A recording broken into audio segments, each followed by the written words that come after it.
Ah quoi, ça tourne? Non. Ah non, non, non, non, non, non, c'est pas... Non, vous me prenez pour qui? Non mais vous êtes malade, vous. Non, bon, sinon, yop tout le monde, c'est Dana et on se retrouve pour une nouvelle petite série. Une série non pas qui concernera ce jeu de cartes, mais qui concernera la littérature. Donc si vous n'aimez pas ça, vous pouvez switcher tout de suite. Ça concernera les séries que j'ai bien aimé lire. Et puis vu que je sais que vous aimez bien les IRL, en général, j'ai j'ai décidé de faire cette petite série pour vous dire quelle lecture m'avait bien plu et tout ça. Donc, première petite série de lecture, ce sont, attendez,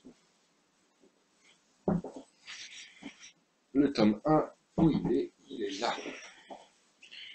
Les Chevaliers d'Émeraude. Je ne sais pas si vous connaissez, c'est une série assez connue. Il y a 12 tomes, plus une série complémentaire, Les Héritiers d'Ankh-Kiev, mais ça je ne vous en parlerai pas car je l'ai beaucoup moins aimé que celle-ci. La souris qui gêne encore et qui va être filmée par Fab, super.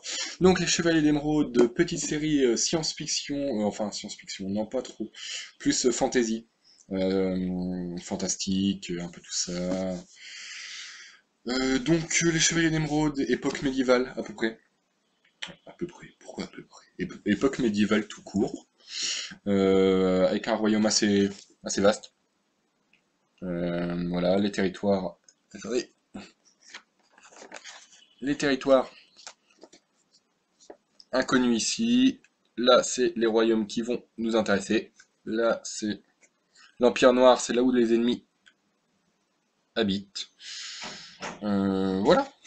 Les Chevaliers d'Émeraude euh, sont des enfants élevés dès la naissance dans le royaume d'Émeraude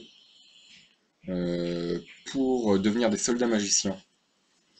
Ils ont été recrutés, enfin si on peut appeler recrutés à l'âge de 2 ans, pour défendre non seulement le royaume d'Émeraude, mais les royaumes alentours, les royaumes humains. Et comme par hasard, quelques temps après que cette dynastie fut créée, l'ennemi qui n'était pas apparu depuis des siècles, les insectes, reviennent pour tuer l'humanité. Donc c'est une série que j'ai beaucoup appréciée, énormément. Je pense que c'est une de mes séries préférées, alors que bah, j'ai énormément lu. Si je devais la classer, ça doit être ma deuxième préférée. Euh, Après Percy Jackson, que je vous présenterai dans une prochaine vidéo. Un univers assez fantastique, donc si vous adorez le fantastique, c'est totalement pour vous. Les livres coûtent assez cher, c'est vrai, c'est 15 € l'unité. Sachant qu'il y en a 12, ça commence à faire un petit peu, mais bon, quand on aime, on compte pas, surtout dans ce qui se livre dans mon cas.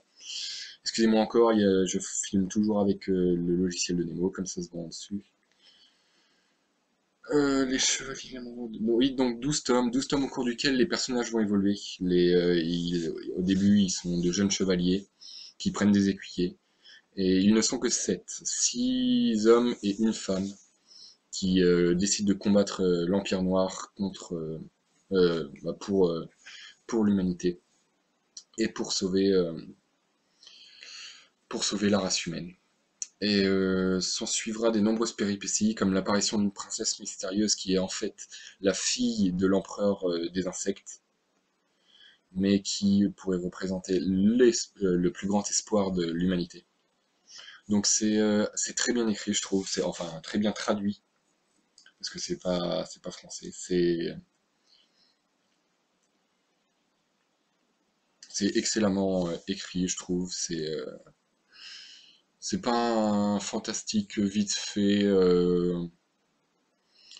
Écrit vite fait comme ça, la va-vite, et je trouve que le concept est très intéressant, comparé à tous les trucs en ce moment, c'est vampire à gogo,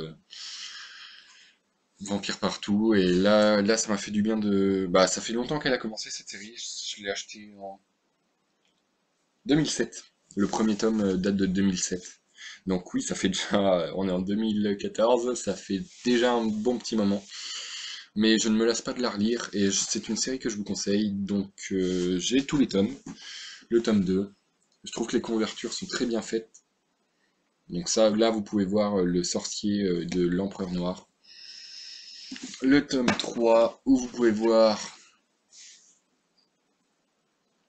un jeune homme qui s'appelle Sage et qui prendra une très grande importance dans cette série. Donc c'est un livre que je vous conseille absolument. Et sinon c'était tout pour cette petite série, ce sera pas long à chaque fois, mais ce sera des séries que je vous présenterai parce que j'aime bien.